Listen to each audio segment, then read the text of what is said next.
आज पुनः स्वागत करता हूं मैं डॉक्टर श्याम सुंदर शर्मा आप सभी का चिरायु गीता यूट्यूब चैनल पर। मनुष्य जानता ही नहीं है कि उसे अंदर ही अंदर क्या चीज खाई जाती है, कभी जानने का प्रयास ही नहीं करता। केवल कोल्हू के बैल के जैसे जीवन भर लगे रहता है सफलता पाने के लिए, विजय हासिल करने के लिए, और उस चक्कर में अपनी बुद्धि को बैलेंस नहीं रख पाता, बुद्धि संतुलित नहीं रख पाता है। जब तक मनुष्य की बुद्धि बैलेंस नहीं रहेगी, संतुलित नहीं रहेगी, उसके मन में अलग अलग तरीके के प्रश्न उठते रहेंगे, अलग अलग तरीके के भय का निर्माण होते रहेगा। और ये भय ही है जो तुम्हें अंदर से खाया जाता है। सबसे बड़ा भय होता है मृत्यु का।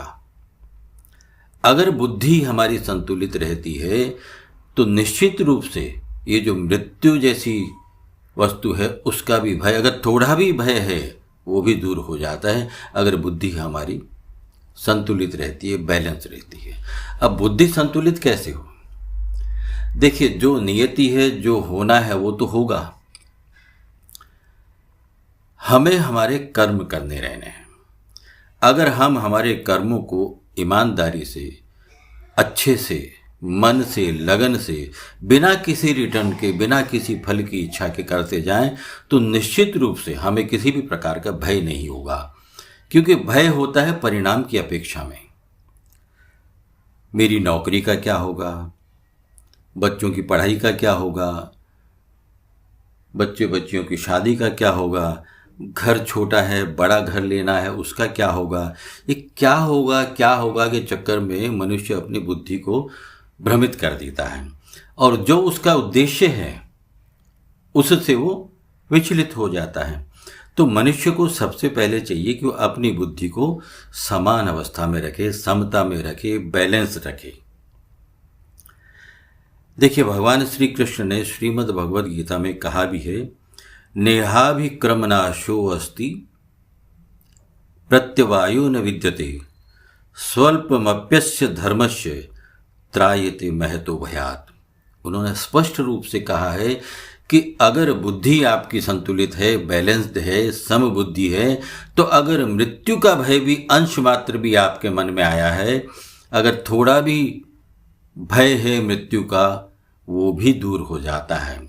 तो उसके अलावा जो आपके मन में भय रहते हैं, आपकी नौकरी का, पराजय का, हार का, ये सारे तो अपने आप दूर हो जाने वाले हैं जब बुद्धि आपकी संतुलित रहेगी। अब बुद्धि संतुलित रखने का तरीका एक ही है कि आप उस ईश्वर की सत्ता को माने, उसके महत्ता को जाने, उसके महत्व को जाने, किसी और के प्रपंच में न पड़े। मैं कर लूँगा, मैं ऐसा कर सकता हूँ, नहीं, कुछ भी नहीं कर सकते आप। जो नियति है, जो परमेश्वर ने करना है वही होगा आपके साथ में। और आप अपने कर्मों को ईमानदारी से, लगन से, बिना किसी परिणाम, बिना किसी फल की इच्छा के करते जाइए। आपकी बुद्धि बिल्कुल बैलेंस रहेगी, संतुलित रहेगी। और संतुलित रहने से जो भी भय है, निराशा का, हीन भावना का, पराजय का, वो सारे के सारे अपने आप दूर हो जाते हैं। और होता क्या है, मनुष्य जीवन भर तो ये सोचता है कि मैं तो हमेशा अच्छे ही काम करता हूँ, मेरे साथ में ऐसा बुरा क्यों होता है। और जब खराब दौर गुजरता है, मनुष्य का आता है, तब वो ईश्वर को कोसता है, मैंने तुम्हारा क्या बिगाड़ा है भाई, मैं तो मंदिर में जाता हूँ, प्रसाद भी चढ़ाता हूँ, घर में भी पूजा करता हूँ, कोई गलत काम भी नहीं करता हूँ। वो करते हो तो एहसान थोड़े करते हो, हमने जो पहले भी किए हैं उनका भी तो कुछ परिणाम होगा, वो भी तो हमें ही भोगना पड़ेगा, भगवान थोड़े ही भोगेंगे। और ये ध्यान रखो ना कि ये आपकी परीक्षा का दौर चालू है, वो आपका टीचर है जो ईश्वर है। जब एग्जाम हो रही है तो टीचर आपको आके बताने वाला थोड़ी ही है, उसने तो सब कुछ सिखा दिया है आपको, पहले से आपको सब कुछ पढ़ा दिया है, बता दिया है। अब उसको हम नहीं समझें, उसका पालन हम नहीं करें, हमने पढ़ाई नहीं की, हमने कुछ सीखा नहीं, जाना नहीं, तो गलती तो हमारी है ना। उस ईश्वर को कोसने से क्या होगा। तो सदैव ये ध्यान रखिए कि ये जो भय नाम की चीज है, कभी मान सम्मान का भय है, अलग अलग तरीके के भय पालता है मनुष्य। और उसका कारण है कि बुद्धि की समता का न होना। बुद्धि जब आपकी संतुलित रहेगी तो ये सारी चीज़ें जो है ना वो अपने आप दूर हो जाती हैं। तो निराश नहीं होना है, ऐसी भावनाओं को नहीं लाना है, केवल मन में ईश्वर के प्रति श्रद्धा और अपना जो कर्तव्य है उनका पालन करते रहना है।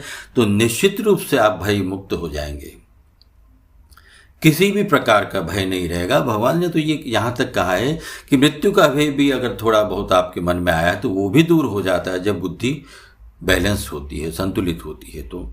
तो हमेशा परिणाम के बारे में न सोचें, आप भय बिल्कुल भी नहीं आएगा।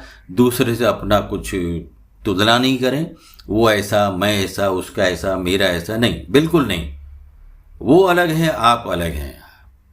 तो ये सारी बातें छोड़ करके केवल अपने कर्मों को करते रहिए, परिणाम को सोचना नहीं है। भय नाम की वस्तु आपके पास में भी नहीं आएगी। जय श्री कृष्ण, जय श्री राधे।